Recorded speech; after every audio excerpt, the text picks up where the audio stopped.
knows. We all like singing in the bathtub because there's more resonance there. And when we play a musical instrument like a violin or a cello, it has a sounding box because that gives resonance to the sound.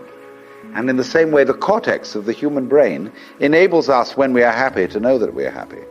And that gives a certain resonance to it. If you're happy and you don't know you're happy, there's nobody home. But this is the whole problem for us. Several thousand years ago, human beings evolved the system of self-consciousness. And they knew. There was a young man who said, though, it seems that I know that I know. What I would like to see is the I that knows me when I know that I know that I know. You see? And this is the human problem.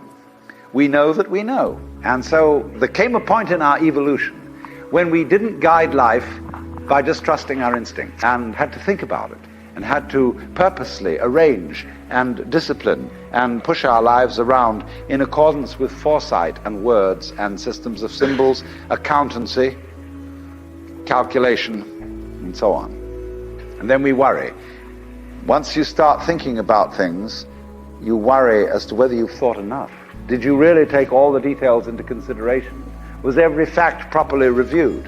And by Jove, the more you think about it, the more you realize that you really couldn't take everything into consideration, because all the variables in any human decision are incalculable.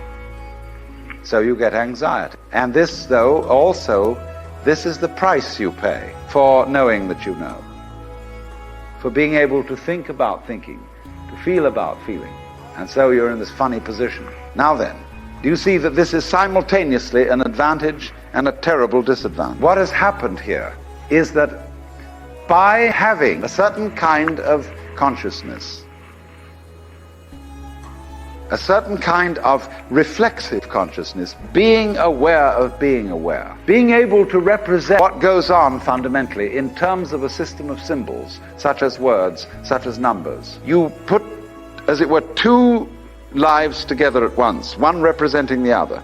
The symbols representing the reality, the money representing the wealth.